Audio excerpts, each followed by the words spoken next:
In this episode, we have a new guest to the podcast, and that's going to be Adam. And we're going to talk about quite a few things with both his businesses. He has both a gutter business and a lawn care business, and you'll learn a lot of different things on what other business does that isn't detailing. And hopefully you can pull away some bits and pieces to implement into your business. We're going to talk about things like how he quotes jobs, how he sees one business more valuable than the other, how he manages and hires employees, and just a bunch of other things. So I'm really excited about this episode. And I want to give a quick shout out to our sponsor, ourselves. So if you didn't know, I started my own detailing product line called Proper Care. So if you want to check out what we have right now, it's an all-purpose cleaner.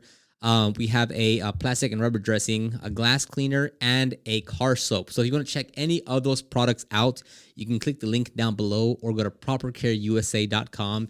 Thank you so much for those that have purchased or that have even just looked at the products. I really appreciate everything. So let's go ahead and get started with this episode. And welcome back to a new episode. I have a special guest here, Mr. Adam from Gutter Pro. Well, he actually has two businesses.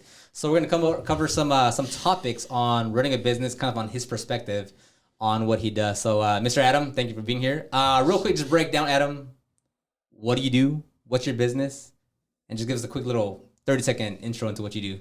So I live in Charlottesville, Virginia, and I started Charlottesville Lawn Care about 10 years ago and just doing low-end like lawn maintenance and stuff. And then about 4 years ago, I started Charlottesville Gutter Pros. We're doing all things gutters, downspouts, underground drains, all that stuff.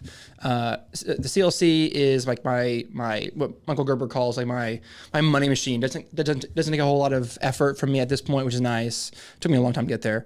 And then Gutter Pros is like what I really see as my trajectory. That's what's going to take me to the next level. So, and then us detailers, like we started our detailing business for the most part because like we either personally like cars, are car enthusiasts, something of that nature. But like for instance, like Gutter Pros, right, where you're dealing with gutters. Yeah. So how do you start with that? Like where does the like do you love doing gutters or like is that just like an opportunity? I would say I want to be a business person, and so when I started Charlottesville Lawn Care, I didn't really care what the business was. I had a lawn care business. I had clients. I had that acumen. So I just kept going. At the point in my life where I was like, am I going to do lawn care or not? The idea wasn't because I just love lawn care. Yeah. It's 'cause I want to be in business. And so the same thing happened with gutters where I just saw a huge need, a huge void in the market in my city where there was no gutter company. Yeah. There really wasn't. And so am I going to just walk across the street and get that huge pile of gold that no one else sees, or am I not? And I decided to walk across the street and get it. So I started the company. I don't love gutters. I don't think anybody does, but especially the stuff in the gutter. But there was a huge need, and so that's how I got into it. Yeah, because that's one thing. Like I say that sometimes. Like I don't love detailing, and there's usually a little bit of pushback on that. Like, how do you not love what you do? It's a passion business. Yeah, and it's like, well, I mean, like I think like we're in detailers. We're like in a very kind of special, unique way of like you can. Well, I don't know because like tattoo artists would like it, barbers like it, but like if you look at a plumber, I'm like, well, I don't think they really have a passion for like plumbing itself. They have a passion for like maybe solving things, right? Same thing as a mechanic, like they like to solve issues. But like I don't, I think like for you, I don't think anyone would ever say like they love gutter cleaning, right? That's what you have, gutter cleaning. So it's like, I think like we're in a kind of unique situation there. So. I would say I think we're in the people business. Like you've heard this saying, like we're a customer service company. We just happen to clean gutters. We just happen to detail cars. I think that's what it really comes down to. Yeah, that's actually a perfect. Because I think it's easier to get away to make your business more of an asset if you don't have necessarily a passion for the craft. Because you're going to delegate easier. You're going to hire easier. You're going to let go of it easier and build it.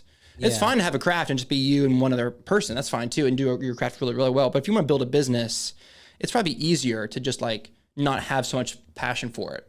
Yeah, because you don't do the passion thing if you grow a business. You just don't. You don't do that stuff anymore. Yeah, you market, you do sales, you train. So I think it's easier that way. Yeah, no, and that's a perfect point because like same thing for a lot of people. I think like if I said this before, like if a gutter company would call me like, hey man, we'll pay you $80,000 a year. Can you help us grow? It's like, that's cool. Like, cause it's just like, I like marketing. I like business like that. Right. I would do. Now, if you'd say, hey, can you be our lead tech and gutter? Like, okay. No thanks. Yeah, not that. But yeah, if pet grooming company called me like, hey, can you help us market? And I was like, yeah, that'd be awesome. So totally. Yeah, that's very true. Like we're in the people service business. It just happens to be detailing or it just happens to be gutter cleaning. So in there, so you have two businesses. You have the lawn care, and then you have the gutter cleaning. We talked about it of like the gutters is like your main bread and butter that you see the potential. Yeah. What's the difference between the two in terms of how you see it, right? Obviously, lawn mowing, sure. But how do you identify that lawn mowing? Because someone else will have the kind of perspective saying, gutter cleaning is not really there. I see it in lawn care, and they'll grow lawn care, and they'll grow their lawn care business. So how do you see one being better or more potential than the other? So it's completely relative on what's more valuable. It's just all about what I view. There's $1 million lawn care companies out there, right? And so for me, it was most because it was the first one. Lawn care was my first business. I made a lot of mistakes. Some of those mistakes had long-term consequences that kind of stunted our growth a little bit. And so I get to do it over again, knowing what I know now. And that's all the difference. And so we have higher-end clients. We have really, it's just the pie. The pie is the same size, but there's just no competition in our city. So a lot of it comes down to our city, really. But, I decided I wanted to have technicians, not just like workers. I wanted them to have iPads in their hands and uniforms and nice vans and high-end equipment and TV commercials and all this kind of stuff.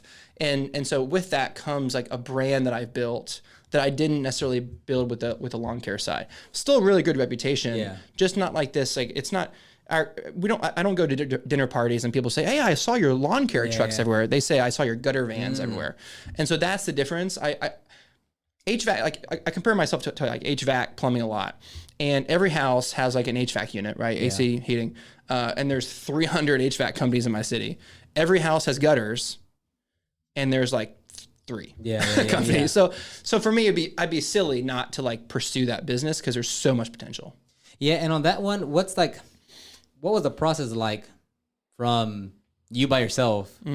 Because if there's not that much competition, is it because it's not like a very well-known thing, or you just happen to strike a gold mine? Like how did... It was, there's not a whole lot of competition because people, like if you Googled gutter cleaning in Charlottesville, there just nothing would come up. Roofing companies, maybe a power washer. So what I decided from the beginning was I didn't want to do the work myself. I cut grass for 10 years myself. I didn't want to do the gutters thing myself. And so I did for like a month, and then I hired my first hire. He's still with me today. He's fantastic. I hired somebody else pretty soon after that, and they ran it. Those 2 guys, they basically ran it themselves with my oversight and my help while I was still doing CLC, the lawn care thing, for a while. And so those were some of the non-negotiables. I did not want to do the work myself because I knew if I got in the trenches, if I got in the gutters, I would never get out, and I wouldn't grow the business, and I wouldn't be able to do all the other things that only I could do. And I learned that the hard way with the lawn care side. I was in the field for way too long. And the business just never really grew past, $400,000 or $500,000. Yeah. And so I was like, if I'm going to grow it, because here's the thing, I hired family men. I hired people who could have careers other places.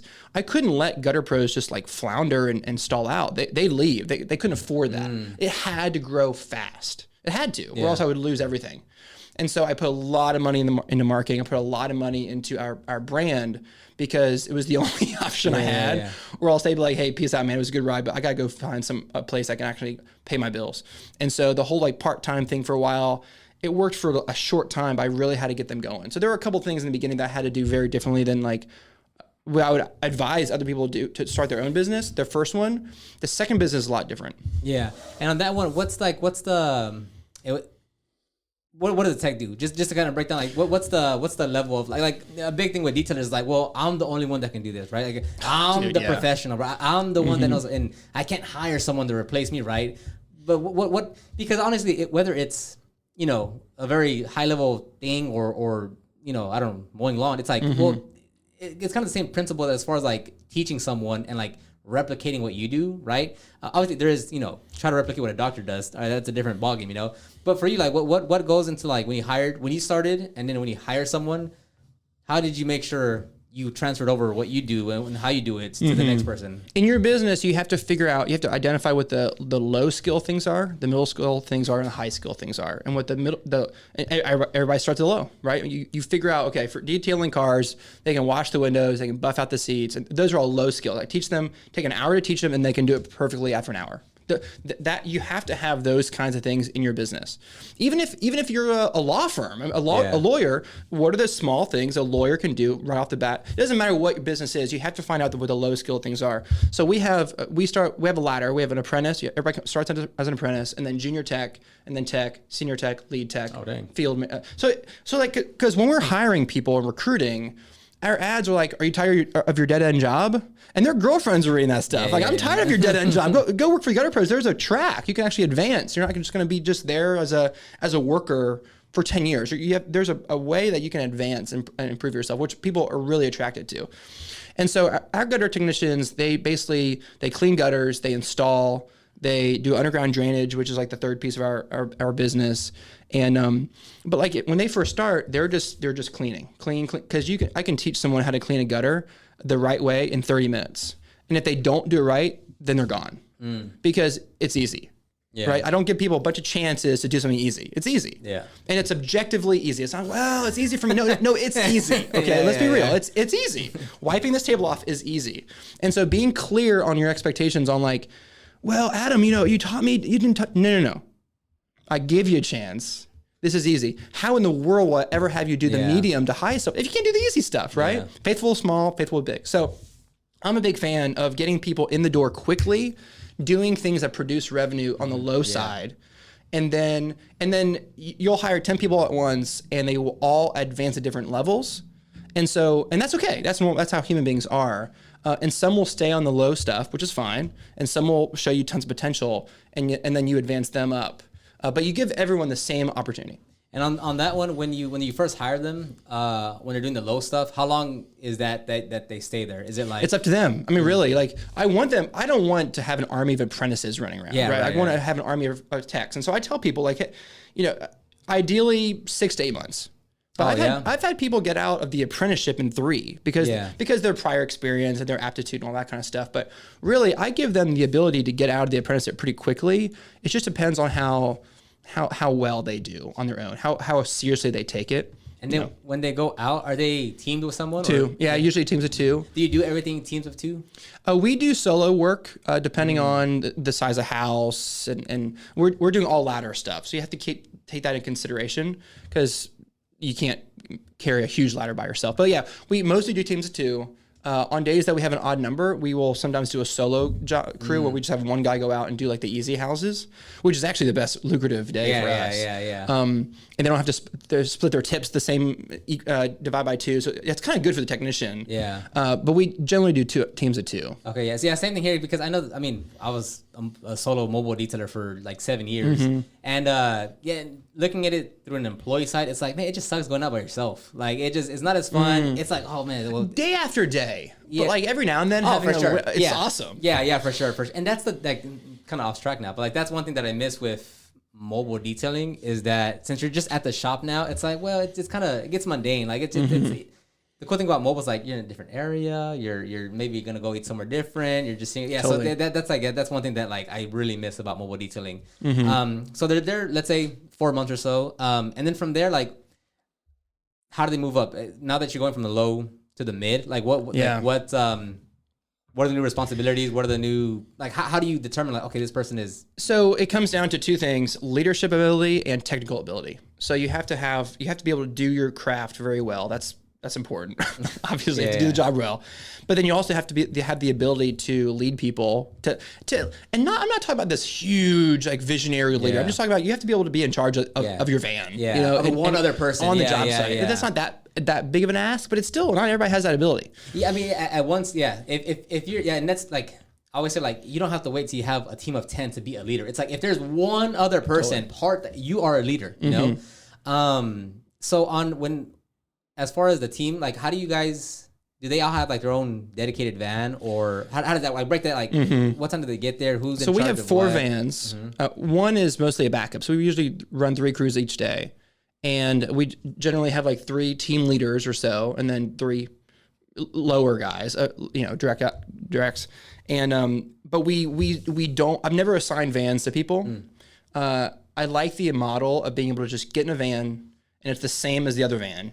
And all the tools are in the same place, and no one's fighting over vans. Yeah. Now, in practice, that's a little bit harder because you do have higher technicians and lower technicians, and the higher technicians tend to think it's their van. So I have to fight against that a little bit, but I've never said like, because, and frankly, people come and go, that's just part of business. And so like assigning vans, I've never really wanted to do. And so that's how I am right now. That could change. Who knows? When we're 5 million, maybe that's different. Yeah. But for now, we just have guys just get in the van and they just go. Yeah. It doesn't really matter. Do you guys have a warehouse manager or something, or like that preps the vans and make sure it's all like the maintenance on the van? I don't know if you have equipment, like it's all like ready to go, or do the crew leaders do that? Or so that's great. That's actually that's a big project for me in 2024 is getting a new production manager in place to get the crews out the door each day, to be on the job site, doing quality checks, ordering stuff, and doing all that, because that's mostly me right now. And so it's funny, when I was cutting grass, I was like, I've just got to get out of the field. Yeah. Once I get out of the field, it'll be bliss. It'll be awesome, and I'll be done. And then once you get out of the field, you realize, well, now I need to answer the phone every day. And then I need to hire that out. And then I need to, next is, and you realize it's not just get back in. Get out of the field is important, but there's other fields that you get trapped in. And I would say right now I'm trapped in like the upper level operations. And so we're to the size now where it is time for me to hire someone to do that kind of stuff. And I'm eager for that. That'd be nice. Yeah. I remember I used to work at a corporate commercial carpet cleaning company. We used to do just businesses. So everyone leaves at 5 p.m. We'd go in there. But I was the warehouse manager for 3 months. But, not to toot my own horn, but me compared to the last warehouse manager, I was like, man, that made a difference. Like, all the vans would always be prepped, everything would be ready to go. The vans would be facing the right way. All equipment would be checked. Versus the last guy, it's like things missing, things not prepped. Yeah. Granted, the crew leader should have checked the van, but they get there like, hey, we're missing something. It's like, well, I mean, you should have checked that before. Totally. But it's like that's a pretty pivotal role as well. So I'm trying to build I'm trying to build as much of that kind of stuff into the cake as I can. And so like we have an end of the day checklist, for example, at the end of the day, where like the van has to be clean and has to be restocked and replenished and vacuumed out on Thursdays and all that kind of stuff every day, so that when they get in the van next morning, they're like, who drove this van yesterday? There's hamburgers in it. No one likes that. Yeah. And so instead of like having a specific person who's in charge of that, I'd prefer, at least my vision is for that production manager to have a little bit higher and like take care of your own van, like, because if the bathroom is clean, the shop is clean. If the bathroom is dirty, then the whole, so I'm trying to build into the culture, like we keep our place clean. Yeah. We keep our vans organized because you deserve that. Yeah. You deserve to come to work every day with, like your shop, it's clean, right? Yeah. And like if you come to the shop and it's messy and it's dirty and you look for 15 minutes before you find something you need, that's a terrible experience, and that burns people out. Yeah. And I know from personal experience that burns people out. And so we're trying to do a big shift on how to like bake it in the cake that we keep things orderly here. Yeah. And following that same point, what's like for us, we try to be back here.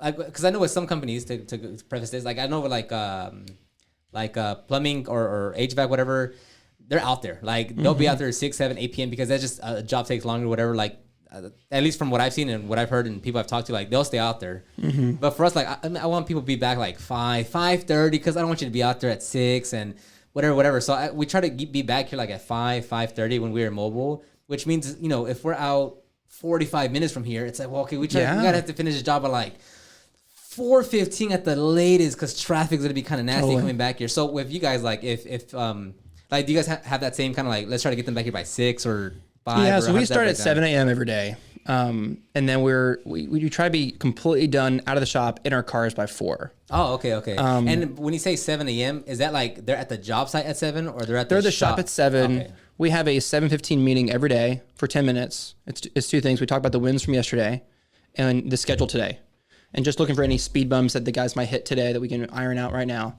And then we're out by 7:30. Okay. They hit the gas station for Gatorade at 7, which I don't like, but I've negotiated with the guys about that because they're like, we're really only here for 5 minutes. Yeah.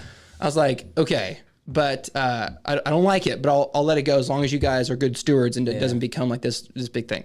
And then they're on their job site between 7:45 and 8. And then do you have real quick, why don't you just buy the Gatorades for them at the shop? They have plenty of perks. Gatorade doesn't need to be one of them. Got you. And it's like energy drink. I don't get it, but that's their thing. Got you. So if everyone leaves at 7:30, right? You said, are you guys like kind of within the same vicinity of an area? Because like for me, like if we might have a job that's like I said, like 40 minutes away, or it might be 10 minutes away. So like the guy that's 40 minutes away, well, he has to leave like a little earlier actually because traffic might hit. There's like construction on 610, so you have to take an alternate route. But like is your service area like all within like 20 minutes? Our schedule isn't that tight, and so we'll tell clients, hey, we're going to come at 8. Got you. Our technicians will call you on the way so that you know they're en route. So then they might call at 7:30. Hey, we'll be there in 10 minutes, 7:40, or hey, we'll be there at 8:15, depending on where they are. And we bake that into the expectation of the client, so that's not really a big deal. Because for you, they don't really have to be there, right? Because you never go inside; it's all external for the most part. Or? Good question. So we don't go inside ever, which is nice. However, we did for the first time a couple weeks ago. It was a weird situation, but we don't go inside. So what we do is we tell clients that because we have a lot so our business is both recurring revenue and new clients. So like we get clients on like an every 3 to 6 months cleaning schedule. So that's where our recurring revenue comes in, which is really nice. And we just take those clients throughout the year. They don't have to be home. We just show up, we know we have our marching orders, we just go. Yeah. If something weird happens, we tell them. We take a bunch of photos. We use company cam. It's awesome. But then with new clients, they do need to be home because of upsell opportunities. Right, we want them to be home. We want to show them photos on the iPad. Hey, this is what your gutters look like. It's not good. We need to fix this, and this. So we do it right now. Yes or no?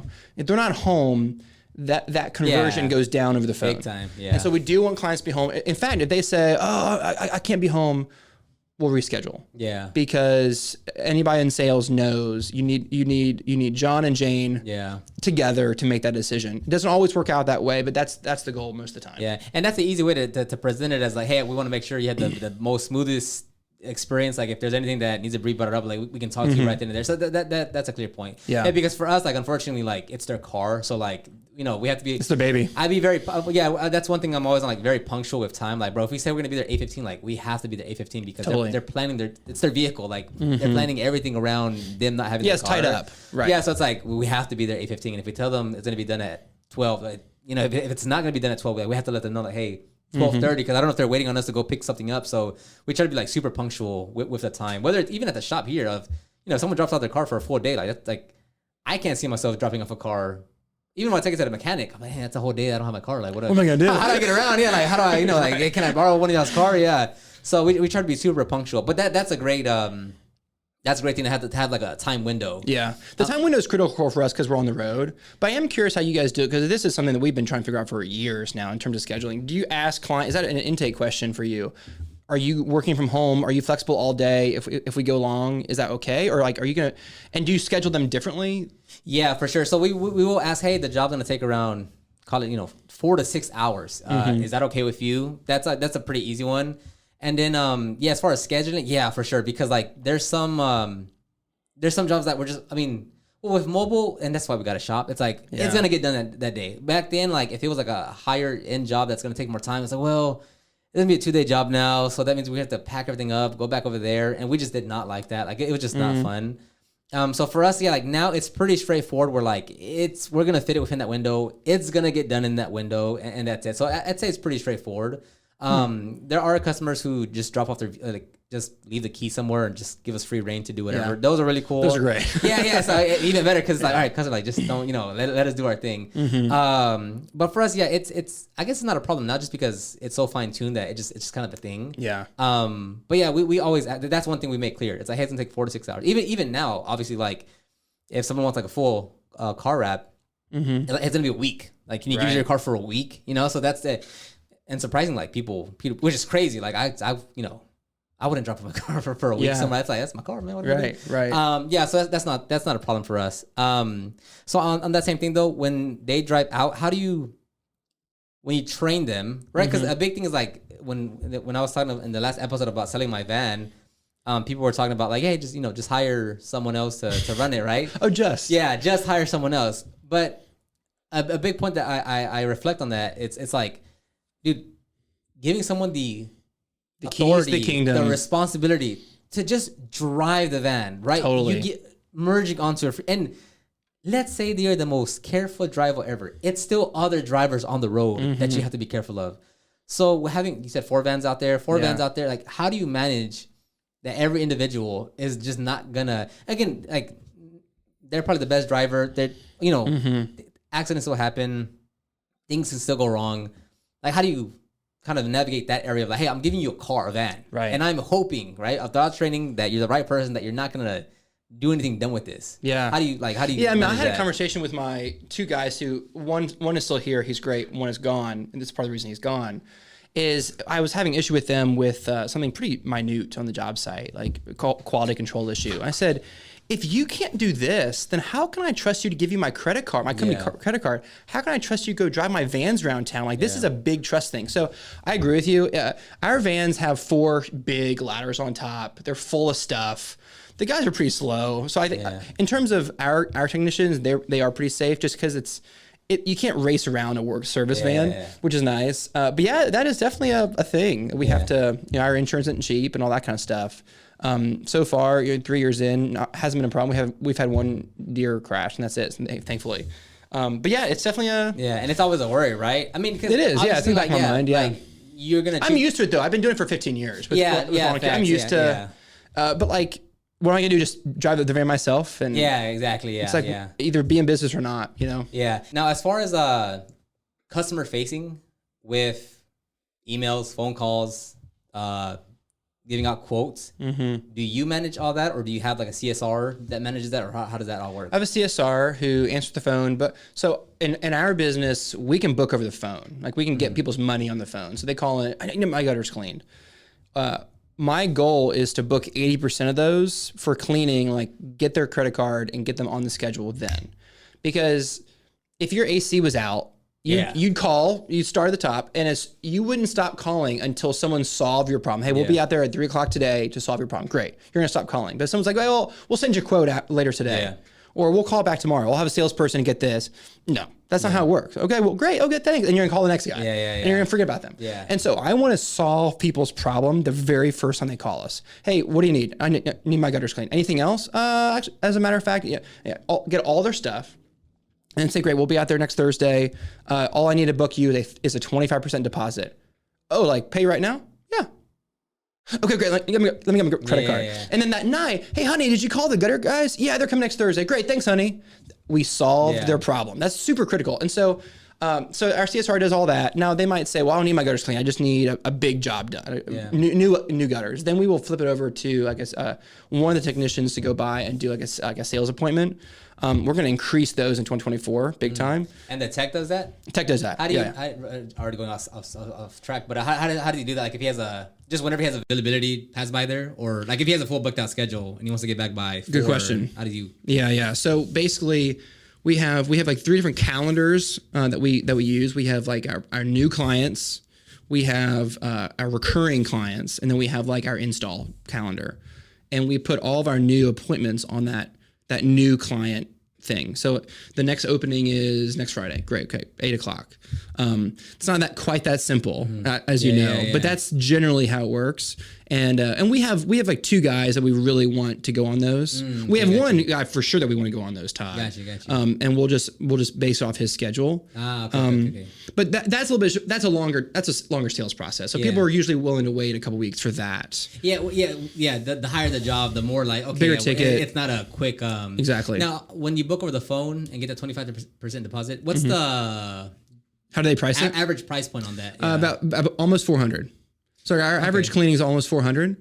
It's like 390 is average. So they're paying about $100 on over the phone. Okay, and you guys get a deposit on each job. Mm-hmm. Okay, that's every single one. Yeah, that's one thing that we only get a deposit on jobs that are like over like I would say $800, maybe $1,000. Yeah, everything else, because for us a lot of the details are, how many jobs do you guys do a day, like roughly? Each crew will do 4 to 5. Yeah, because that's one thing that a lot of detailers do as well, where they get a deposit on every job. But for us, like because we know our customers very well, it's never been an issue. Or why do you get that just to secure the spot? You don't know your new client well, right? They're new. Yeah, for sure. Yeah, so right, those are just on new clients, right? Yeah. Correct. Well, yes. I mean, no, it's on every job. Oh, every job. Yeah, we want to skin the game. Also, with a 25% deposit. People just take it a lot more seriously. For sure. And it's also with Jobber, we use Jobber. Yeah. And so we can store their card on file, which we do. So this doesn't happen often, but like if people don't pay it, we send the invoice, our technicians send the invoice, which is something I thought that only I could do a year ago. I'm the only brilliant one not to send an invoice. So now they do all that amazing. But if they don't pay it, we give them a chance to pay it like 24 hours, because if they pay it, then they can tip.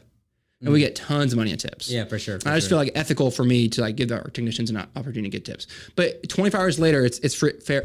It's up for grabs. So if they don't pay within 24 hours, we go in and charge it, and use the card and just move on. Okay. We don't let those invoices go. Is that for new clients? Everybody. Okay. So everybody. Okay. We send the invoice to everybody now. I won't get into all of that, but we send the invoice to every single person now, regardless of how long they've been with us. Gotcha. They had 24 hours to pay. If they don't pay, we'll go ahead and charge it. But it gives them 24 hours to pay, which secretly we're hoping they tip. Yeah. Is really the reason we do that. Okay. Yeah. So I guess for us, the only thing we do is on like correction and coding. We get a $200 deposit. Like even if it's whether it's $1,200, $1,800, it's just $200, which we might change it to 50% upfront. But for sure, for PPF and car wraps, we get 50% upfront just because we have to order the material, so we use that deposit to cover material. Totally. But for other jobs, because like for us, it feels like an extra. And let me know your thoughts. But it just feels like an extra task for us to do, which like our success rate between booking new or returning, whether it was mobile or shop, it's so high that's like it's like an extra task that we're doing, you know. And it's like if it's a $400 job, and let's say they pay 25%, that's $100. So it's like, I don't know. It's maybe in the future when like, hey, we keep on getting cancellation, like this needs to stop. Well, that's it for us. You know? So like if it's not necessary, you don't have to do it. For us, if someone gives us 25% deposit, they're going to be home when we come. Yeah, for sure. You know, they got the receipt. It's also branding too, because then they get the receipt that says Charlottesville Gutter Pros on it. Who did I just book on? Because people forget. I think that, and if they're not willing to pay the deposit, then they're going to be deadbeats. Yeah, for sure. And we don't want to go to see deadbeats. Deadbeats don't pay for TV commercials, or wrapped vans or iPads or not use uniforms or all that stuff. And so we want to work with premium clients. Premium clients expect to pay a deposit. And it means if they don't even bat an eye at the deposit, then they're going to be good candidates for upsells and all that other stuff. I want to send our technicians into like fertile ground as much as I can. I want as much juice to come out of that orange as I can when they squeeze it, right? And so if they're not willing to pay the deposit, then they're just not a good fit for us. Okay, that makes sense. And we tell them that. Oh, I don't want to pay that. Okay, great. Call us if anything changes. Yeah. What? Okay, bye. Yeah, and, that's true. And that saves you probably a lot of headaches before you even get there. It's a filtering mechanism. Yeah, and that's another thing. Like if clients that know that they want to deal with a reputable company. Oh, deposit? Okay, that makes sense. You guys are, top ranked. Yeah, and the other reason we do it is because we have an escalation clause on our quotes, which is really important for us. Probably not really for you. Because when we get to someone's house, it might have been 10 years since they cleaned their gutters. They might be really bad shape. There might be other variables I won't get into, other factors that there might be tons of limbs hanging down in the way we have to trim back. And so in the beginning, we were like, well, Adam, what do we do? In the early days, they call me. Yeah. I say, well, ask the client. The client's not here. Okay, and then they're just in limbo. They're on this ladder. We have to do this, but we haven't gotten authorization yet. So what we have is an escalation clause that allows us to do up to $300 more for certain things, because it just frees our technicians up to do their job right. And they don't do stupid stuff. They do things that are critical to the job itself. And so that deposit affirms that. I think they work in tandem. And so if someone's not willing to do the deposit, then they're definitely not going to like the escalation clause. Right. And we use it like 2 out of 10 times, and people totally get it. We'll say, hey, Mr. Client, most of the time when our clients call us for the first time, they just want their gutter problem solved. Pause. Yeah. And so most of the time they have some small critical repairs that need to be done. We will just go ahead and do those up to $300. If it's more than that, we'll talk to you. Okay, that sounds good. Where do I sign? Yeah. And so they work hand in hand. And you said like 2 out of 10 times you. Yeah. So it's kind of, that's pretty frequent, right? No? For new people. So it's all for new people. So once they become an active recurring, then they're in a system. We've been there before. Yeah, okay. But those new people, and here's I'm not paying that. Then their gutters are horrendous. Right. They know it's going to be $300 more, and if they're not willing to pay that up front. Now, if it's a really, really big house, we'll actually make it more. We'll make it like $500. We get kind of aggressive with it because we just know from experience, going to someone's house without having any wiggle room whatsoever, our hands are going to be tied. Yeah. They're going to have all these little things that need to be done, or else when we leave, their gutters are not going to be in good shape. And that's not the point. The point is for the gutters to be airtight, ready to go, water's flowing. Okay. And so so that allows our technicians to work freely, and Yeah, it works really well. That makes sense. Yeah. Well, we have something similar to it. We'll say, hey, like, because we also give prices over the phone. We don't look at anything. I used to think like, hey, like, no, like I used to go in person. Yeah, no, that's dumb. Yeah. So we say, hey, like, just based off whatever you said, it'll be, 240 to 280. But if it requires more work because it's XYZ, it could be more. Typically, like if it's more, it's not like an extra 300, right? That's big, 100, 120. But even that's kind of rare. Here's the power question. If there's more to be done, how much more are you willing to have us do more? And let them choose the number. Yeah. I don't know. True. 1,000? Holy. People will shock you. Yeah. They'll shock you. If you don't put the lid on them, then okay, great. Yeah, just play it cool. Okay, great. If we find things that will really make your car really pop from more up to that, we'll just go ahead and do it, and then your car's gonna be awesome. Yeah. When you pick it up, great. Okay, and then you just have like you can't abuse it, but like you have this free reign to like really make their car awesome. That kind of goes into like if you have like really OCD technicians who like really want to do an awesome job on their car. But like they didn't necessarily pay for that. You know what I'm talking about? Yeah. That is a great way to like. Not reward isn't the right word, but like accommodate your technicians wanting to do a phenomenal, awesome, go above and beyond job. It's like, hey, look, like we bid you 300, but like we spent like a lot. We did some awesome stuff to your car. Yeah. We tacked on $200 to the price, but like you can't get this anywhere else. Yeah. So and in that way, you're not doing free work. Because your technicians go so far above and beyond because they're so passionate about it. And on that one, like when you do some of your techs, like do. Well, I guess that's what comes to what you just said, like the tiered packages of like, are there times where they're kind of left unsatisfied with the job, but it's like, well, that's what they paid for, so that's where we're gonna stop. Yeah, right there. Like, totally. So like, especially if we talk to the client and say, hey, look, first time client, your gutter's clean, but like you got some loose hangers, you got a couple drips here. This isn't, this needs to be refastened. Nope. Thanks for your time. Technicians don't really feel good about that. They like that, like. They clean the gutters, but they still feel like more to be done. Well, geez, I didn't really do and that's part of business. Not everyone approves more work. But the escalation clause helps with that a little bit. But we don't really have tiered pricing at the moment because we've just decided to double down on the top tier. That's the main difference between my gutter company and my lawn care company. My lawn care is more like middle class. And my gutter company is more like upper class. And so that's not as much of a problem with them, with gutter pros. But every now and then you get a client who just doesn't really want to play ball, and that's maybe they don't have the money. I get that. But we have messed around with tiered pricing is a huge topic, right? Pricing is huge. But every time we've introduced like a cheaper version of whatever we do, I won't get into the details. Our technicians are always like, "But Adam, we always just end up doing the top tier anyways because that's the ethical thing to do." Yeah. And it's like, so we've just kind of gone away from that and we just have a top tier option. Yeah, that's a good point too. Yeah, because that's directly to what we did too. Where like even as simple as a car wash that we do, like the most basic service, but it's like, man, like we're doing a lot more than just like a basic wash. And then it's not like we're trying to book out our schedule with just a bunch of small jobs. We're like, bro, it's gonna be like $50, $60, $80 for just a car wash. Most people don't want that, but like if you're gonna get it, we do so much more anyways. Like price accordingly because like we're charging like $25-$30 for a car wash. We upped it up to like again like 50, 60, 70 depending on the size. Because it's like we're doing so much more. Like we need to charge accordingly for that. I think if in your situation, what I think, and you've probably dabbled with this a lot, but like when the guy dropped off his car just for a basic car wash, how many times has someone gone in to buy a car for $10,000?